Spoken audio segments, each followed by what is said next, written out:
Won't you come and meet me at the movies? Won't you come and watch a flick with me? Famous scenes with drama queens and heroes acted out there on the silver screen.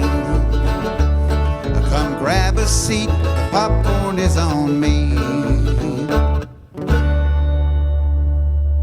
Hello, welcome to Meet Me at the Movies. I am Noel T. Manning the second right here from C19 TV. Spending time with you chatting movies with Thomas Manning over here, camera 2. Good to see you, man. How are you? It is camera 2. I'm glad you got it right this time. Right. Yeah. I got it right. Yeah. I can count. Yeah. I'm doing great. Glad to see you here all nice and relaxed and you're untucked. You got shorts on. You got your Chuck Taylors. Yeah, this is kind of a different kind of look for me. But yeah, these are the real deal, man. I got these back in high school, circa 1983. Man. And size, what, they 14? I guess they're size 14. They work. See, look at that, man. That's pretty good stuff. That's good stuff. Hope you've washed them a few times since then. Nope, that was the deal in high school. If you had shoes, you never washed them. You never washed them. So I haven't. Now you may have, or somebody else may have. But yeah, it's summer. It's almost summer. We're starting to get back into theaters again. People are getting excited. So I figured, I think I'll dress down. I'll pull the jacket off and relax a little bit. So you like the look? I do like it. Yeah. Not many people your age can pull it off, but you're not many people your age. So What do you mean? Yeah. What do you mean, people my age? Not many people. Greg, what's that all about, man? Not many. You don't think I can pull it off? I bet you can pull it off. Greg Tillman can pull it off. What do you think? Greg Tillman can always pull it off. He can pull off anything, man. Yeah. He can pull off anything. Well, it is a strange start to the show, and if you hang around, there may be other strangeness occurring. We'll have to wait and see. I can't imagine what you're teasing here. Yeah, it's possible. It's possible. So hang around. There may be some odd, strange things happening, and from different universes, multiverses, mind you, possibly. So hang around for that, because you may see some things. There is a Paramount Plus TV series. I want to talk about this. And Thomas, you love mob films. You love The Godfather. But I cannot get you to watch the TV series called The Offer, which is it's based on the making of The Godfather. It's a behind-the-scenes look, and I can't get you to watch this. What's that all about? Just some of the negative reactions I've heard about it, and reactions, and also the fact that I have a limited amount of time with things that I can watch, Right. and if it's not something that I'm just like fully involved in, it's not something that I know I'm going to love, then I got to be selective about it. So. All right, I got you.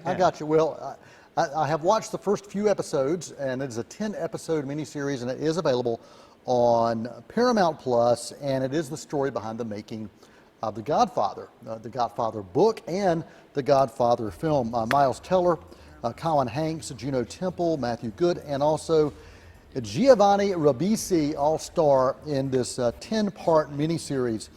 Here's the storyline. Basically, there's 3 different stories. You have a young Hollywood producer for Paramount. You have the writer of the Godfather book.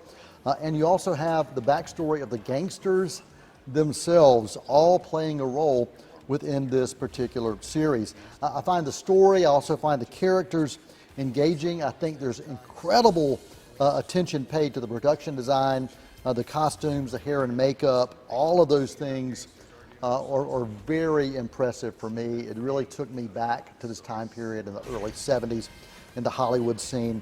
Also really appreciate what I think others will appreciate. If you love looking behind the scenes at what it takes to make a film, if you like movies about movies or TV shows about movie making or making TV, I think you'll find this fascinating. So much of it actually takes place on the Paramount lot.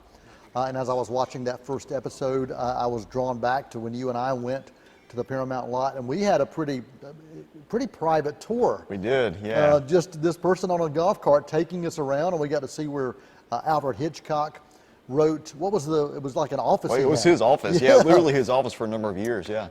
So I really found that part of it immersive for me because I was there and I saw so much about what was happening there.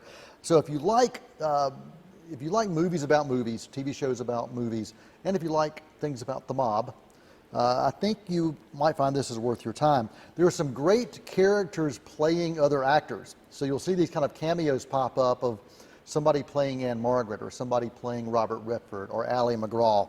I really appreciated that as well. This is based on the true story of the producer who was set up to do this. It's based on his memoirs and his thoughts. So you might ask yourself, whenever you think about movies that are based on true story, how much reality is here? There's always artistic license.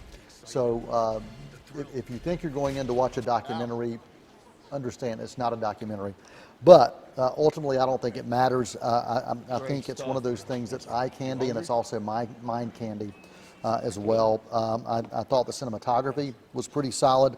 And what I loved about the cinematography and some of the shots that were selected, it paid homage to a lot of Paramount films throughout Paramount's history.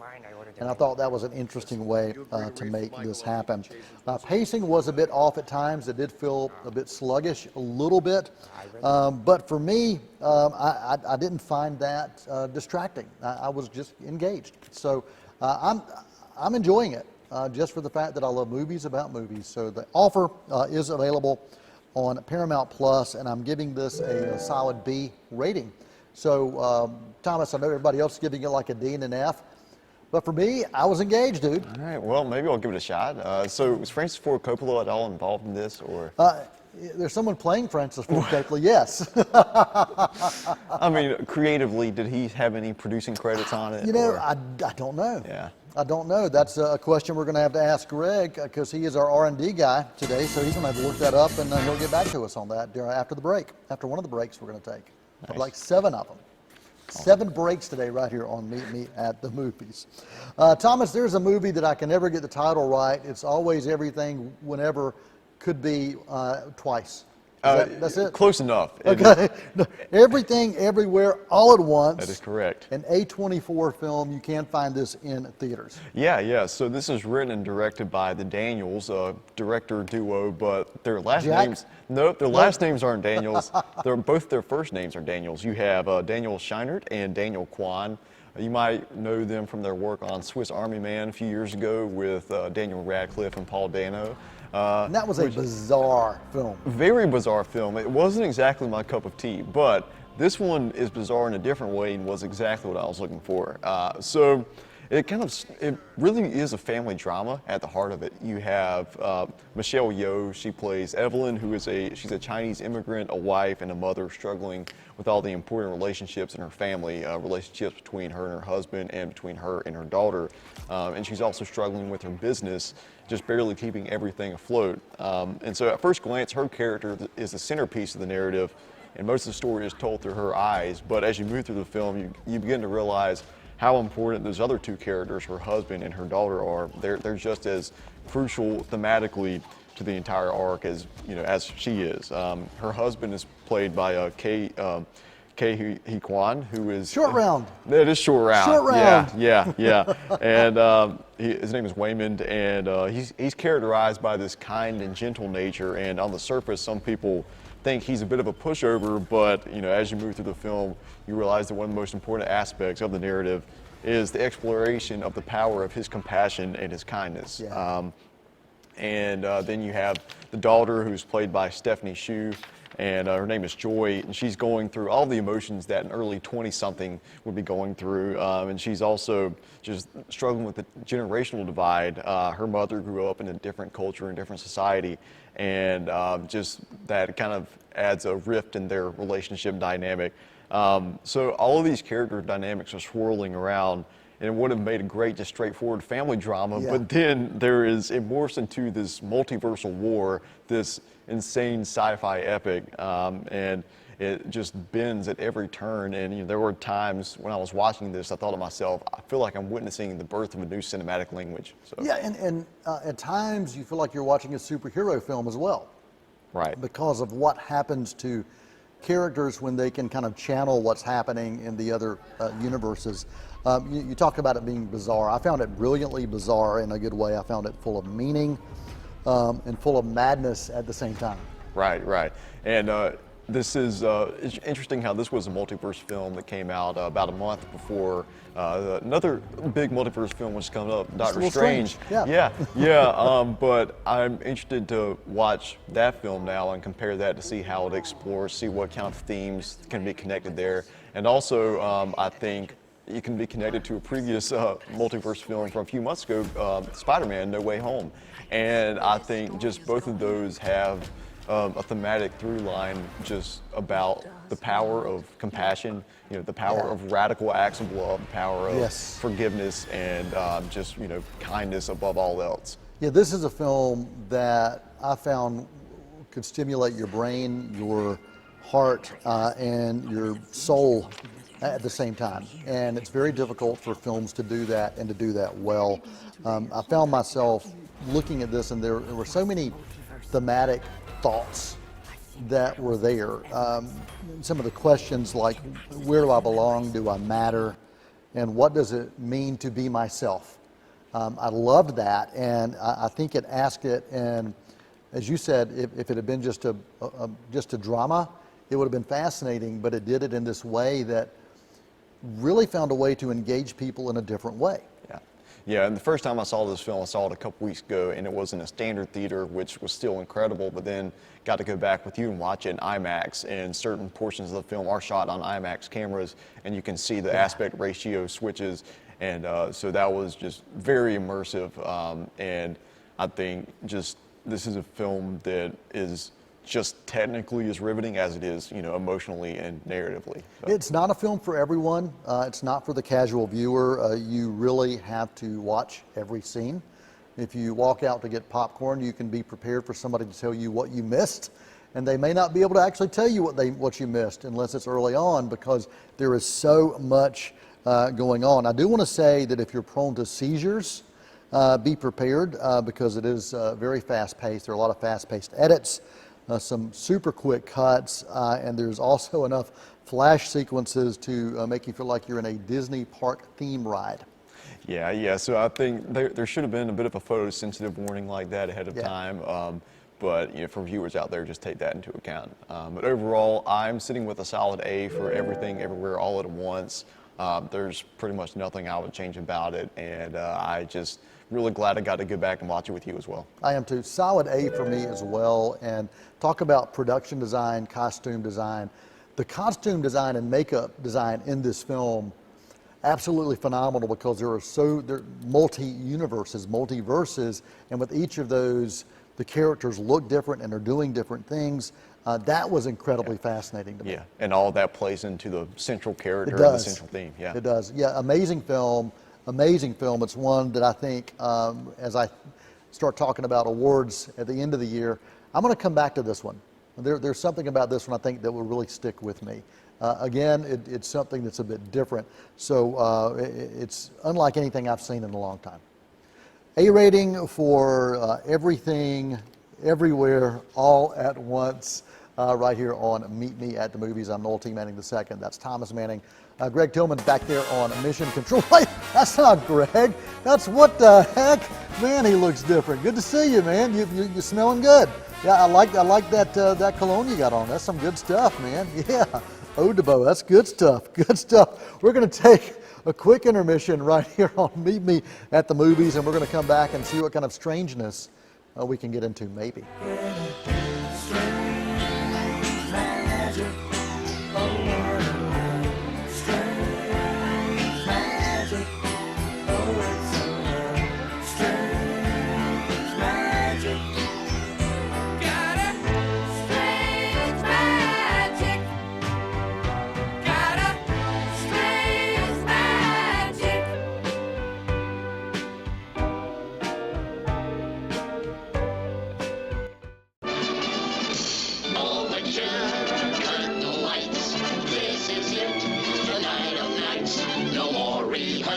And nursing a part. We know every card by heart. Overture, curtain lights. This is it. We'll hit the heights. And oh, what heights we'll hit. On with the show. This is it.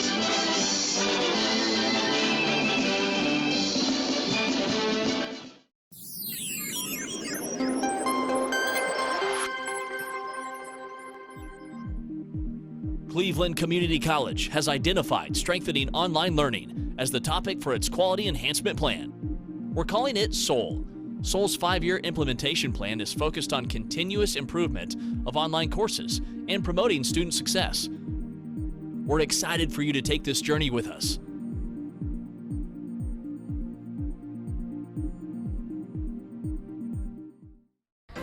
For many kids, just showing up to school is a challenge. Staying through graduation is even harder. So at communities and schools, we do just what our name says.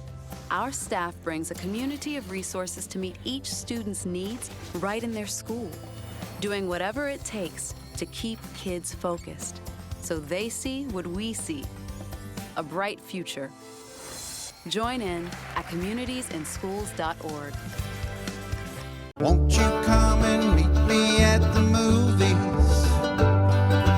Won't you come and Hello, welcome back to Meet Me at the Movies. Noel T. Manning II here from C19 TV. And if you're checking out the podcast and the radio version through WGWG, we appreciate that as well. And you can email us if you have any non-viewer questions, info@c19.tv. Thomas, last week on the show, I got a chance to talk to the composer for the film you're getting ready to review, and man, that was a blast. And the movie itself was just as a blast. That is correct. Just as a blast? It was just as awesome. Just as much of a blast. Yes, thank you. left you. out a word there, but it's all right. That's what I get for being a dad. Go ahead. Right. So this is The Unbearable Weight of Massive Talent. A lot of wordy titles on this week's show. Between, Unbearable Weight of Massive Talent, Everything, Everywhere, All at Once. There might be a Multiverse of Madness. I don't know, man. But basically, this film is a vessel to celebrate the entire career of Nicolas Cage, our main guy. But it's also meant to celebrate the art of acting and its capacity for empathy, just the capacity that acting has for that emotion. And in this movie, Cage is playing himself. He finds himself buried in debt, and he has no choice but to take an unconventional gig. So he goes to an island off the coast of Spain, and he's going to meet one of his super fans, who's going to pay him $1 million to come to his birthday party. See, that happens every week right here on Meet Me at the Movies. We get offers, Thomas and I, from super fans to go to Spain to birthday parties. Not just Spain, but also Kaiser, North Carolina, That's too. exactly right. That's exactly right. So the thing about the superfan is his name is Javi, and he's played by Pedro Pascal, and he does have a lot of money. He's a billionaire, and there are some questions. Where does he get this money from? But when I say he's a superfan, he definitely goes into the obsessive side of things. He has an entire warehouse that's a shrine to Nicolas Cage. He has a wax figure replica of Nicolas Cage's character from Face Off, Castor Troy, so in the middle of all this, Nick, at first he's obviously creeped out by it, but then he kind of develops a genuine friendship with this guy, and he finds that they have a lot in common. They're some kindred spirits. At the same time, Nick is also contacted by the CIA, who is investigating Javi. And they're investigating Javi's ties to his criminal empire and also his ties to a potential political kidnapping that there was. There was a daughter of a prominent Spain politician who was kidnapped, and the CIA contacts Nick. They're like, hey, you're on the inside. You want to help us out here? And so in the middle of this, Nick is going through his own crisis. His own midlife crisis when he's buried in debt, and he's also he's ruined relationships with his family, with his wife, and with his daughter. So in the middle of all this, he's in a pickle between loyalty to his new friend Javi and also loyalty to his own moral compass. With his daughter, that he's feels really guilty about how he handled that relationship. Maybe if he's able to save the daughter of this Spain politician, he might be able to find some redemption. So that's just, there's a lot of different dynamics that are here, jostling within his own inner conflict. And the narrative structure of the film itself is a commentary on the traditional studio pictures of the last decade. It's a very meta film, and Nick is also helping Javi develop a movie script. But Nick is using the script to further investigate Javi and piece together the conflicting reports he's hearing from both sides between the CIA and then between Javi's side of the story. There's a lot going on. There most certainly is, and yeah. But it's also a movie that's got heart to it. It does. As well. It's not just Nicolas Cage being Nicolas Cage and having fun within that role, which he does. It's a buddy film, but it's a film that almost defies genre. Would you say that? Yes, it most certainly does. There's a conversation between the characters of Javi and Nick, and they're talking about the script they're writing, but they're also talking about the film as a whole. And they're like, well, this I feel like we're starting out with a nice emotional character drama, and then by the time the third act comes around, we're just going to go into crazy action set pieces. And they're talking about their script, but they're also talking about the movie that they're in. That's right. And so there are so many layers to it. I really think this would make an interesting double feature with The Matrix Resurrections. Really? From last year, which was a film about stories within stories. Yeah. So, It's a film like this. We talked earlier about with the other film, everything, everywhere, all at once. That it's tough to make a film like that and make it work. Same way with this film. And it most certainly worked. I walked away from it just having been thoroughly entertained for 2 hours, but also I was moved by it. Moved by the father-daughter relationship, moved by the the kind of brotherhood developed between Nick Cage and Pedro Pascal's character. And the acting that Cage gets to do here, he gets to display pretty much his entire range of acting talent that he's cultivated over a 30-year career. And some of it is just there, it's kind of fan service, but also some of it actually serves the emotional core of the film. It's if you're a Cage fan, and if you just want to laugh as well, and if you like movies about movies, which I talked about a little bit earlier, this is something worth checking out. It most definitely is, and I'm going to give a solid A- to The Unbearable Weight, The Massive Talent. But as far as like fun that I've had in the theater, I don't see this experience being topped anytime soon. Awesome, and the movie is in theaters now. There's a series in season 3. It's called Barry. That's probably the shortest title and easiest title that we can say today on the show. Bill Hader is in this, Henry Winkler, Sarah Goldberg.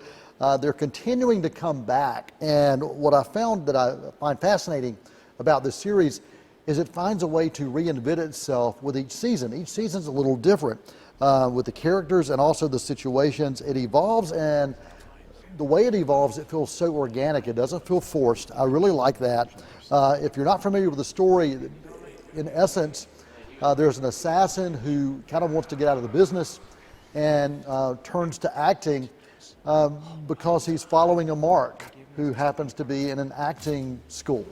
And once that happens, that's that inciting incident that changes everything, and that launches the series. There's a lot that happens over the course of season 1 and season 2. There are also some Chechen mobsters that are involved, and we got a chance to have our picture made with one of them, Thomas. Yeah, that is Anthony Kerrigan, who plays, what's the character's name? It's Moho, right? Sure, we'll go with that. Mojo. No, Yeah.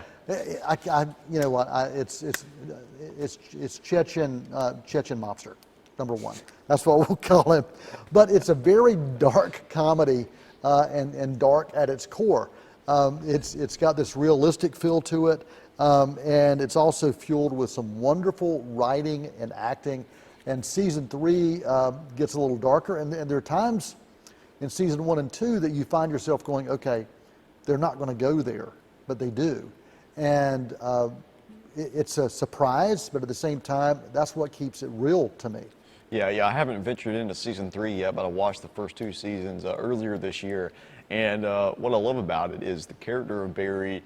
He's obviously the protagonist of the show, but he's not exactly a good guy. No, but he wants to be. He wants to be, He wants and he's to be. trying to be. He doesn't. He's tortured by so much Yep. just inner darkness, Yeah. and that the way he expresses that and the way he struggles with that, that just makes for some very interesting character drama for television. And he ends up getting into acting as an escape from this past, but also it serves as a part of therapy for him as well. And you can see these flashes to where he's really at war with himself. And even Henry Winkler stars as the acting coach who's teaching this class of some not so great acting talent. And he says, give me something real. Give me something from your past. Let me see that. And they don't know what they're asking for. They do not. With They Barry. do not. And when he does it, when you see him pulling that out, he's an amazing actor. Yes, yeah. He is an amazing actor. Yeah, Bill Hader, we know him from his time on SNL. Yes. And even on SNL, just the range of characters that Yeah. he did, the range of skits. Yeah. He can do a great impression of Daniel Day-Lewis Oh, from yeah, There Will Be Blood. That's right. Yeah. That's right. The Stefan is another great Yes. character that's completely different from Yeah. what we see in Barry. But his So, character yeah. here is amazing. And it takes the arc of his character throughout seasons 1 and 2, and as we're starting season 3, really amazing. A- rating right now for me on season 3. Barry, you can find that on HBO Max. All right, Thomas, we are getting ready to go on location. We've been teasing some strange activity happening. So Doctor Strange, the Multiverse of Madness, in theaters now. So we're going to go on location and get some first reactions. Hi, and welcome into a bonus segment of Meet Me in the Movies. I am Thomas Manning here with some of North Carolina's finest film critics. We have just finished up a screening of Doctor Strange and the Multiverse of Madness, and we're going to have some thoughts from pretty much everybody who wants to chime in. So, I guess we can start over here with Mr. Douglas Davidson, friend of the show. Hi, how you doing? Thank you for having me. I appreciate it so much. Thank you for organizing this, Hollywood. Of course. I thought it was an absolute roller coaster. And for once in the longest time, we actually have an MCU film that feels like it has a specific director's vision and approach. And as a longtime Sam Raimi fan, it feels so good to see him back on the big screen. We're going to pass it back. We're going to pass it back to Mr. Daryl Mansell. Oh man, an excellent movie. It's gonna be one for the ages. Fans are gonna love this. A great balance of action and character. It's gonna have more than what you expect, not what you expect. You prepare for everything. So, I never know when you're coming. Okay. And we have Khalil Nelson over here. So this is probably Marvel's best entry in the phase 4 MCU right now. Definitely Sam Raimi promised horror. That's what you get. This is the most horror film you've ever seen in the MCU. I loved it. You're definitely gonna have a great time this weekend. Go see it. Excellent. And we have Joel Winstead. We now live in a multiverse where Sam Raimi got full control of a movie for Marvel. And we have Gabe Lapalompolo. Close. Lapalombella. Lapalombella. It's wild and weird, and it's not going to be for everyone, but man, I know this group had a blast, and so did I, and I hope Sam Raimi sticks around in the MCU. And a couple friends of the show. They're not certified film critics per se, but You're certifiable, though. they are. Andrew Eisenman. Yeah, I mean, like, the action was great. Sam Raimi's throwing the camera everywhere. Everything, everywhere, all at once. Like, everywhere I was looking, there was just stuff everywhere. It was awesome. Stuff everywhere. That's what we love. And Tremaine Booker. It was a great atmosphere. The eerie feel is just amazing. It will be, I think, a fan favorite for horror film people. I loved it. I love it. I still have the eerie feeling right now. So. Well, I think that about wraps it up for this bonus segment of Meet Me in the Movies, talking about Doctor Strange and the Multiverse of Madness. Hi, and welcome back into the show. I want to thank Noel Manning for his reaction to Doctor Strange and the Multiverse of Madness. Yeah, and I want to thank Thomas Manning for his reaction to the Doctor Strange Multiverse of Madness right here on Meet Me at the Movies. Hope you appreciated that. We will wrap things up with a movie quote of the week. That does come from Everything, Everywhere, All at Once from Alpha Waymond. Every rejection, every disappointment has led you here to this very moment. Till next time, for Thomas Manning, for Greg Tillman, for Tim Foster, the Cadaver, and Noel T. Manning II, that's a wrap.